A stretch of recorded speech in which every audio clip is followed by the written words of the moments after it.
தெய்வேந்திரன் முதலாய் மூவர்களும் வந்து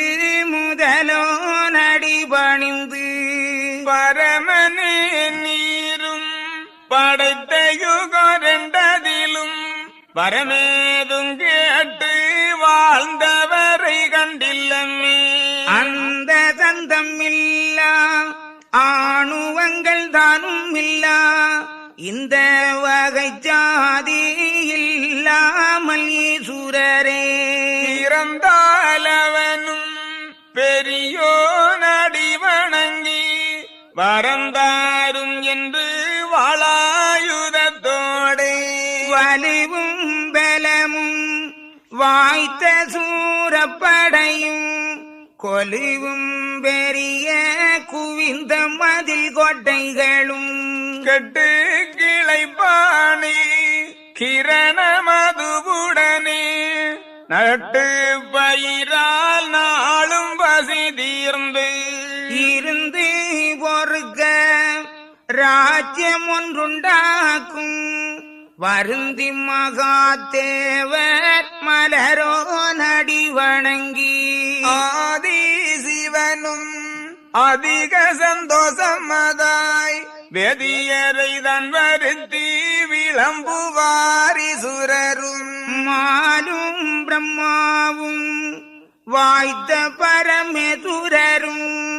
நாலு மறையோரும் நடுவர் மிக கூடி முன்னுள்ள துண்டம் ஒன்றை இரண்டாக்கி வைத்து பின்னே திறப்பு பிரம்மா உருபடைக்க சிவாய பொருள்தான் சிவநிலை கொடுக்க உபாய பொருள்தான் உல்லாசமே கொடுக்க முண்டமிரு பேரும் உருவாய் உருவெடுத்து தெண்டமது கொண்டார் சிவனை மிக போற்றி அப்போது மாயன் ஆதி அடி வணங்கி இப்பொழுது சுரரே இவர்கள் இருபேர்க்கும் என்ன பேதானும் இடுவோமென உரைக்க பன்ன பரமேசுரனார் வகுத்து உரைப்பார்கான் திறந்தான் பெருகும் திருமால நீர்களும் பிறந்த அசுரருக்கு பெயரிட வேணும் என்றால் மாயனே நானும் ஒரு உபாயம் வகுப்பேன் கேள் ஆயனே நீயும்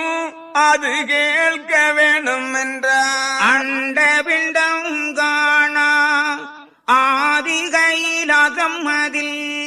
தெண்டனிட்டு நிஷ்டை செய்கிறான் சுருதி முனி.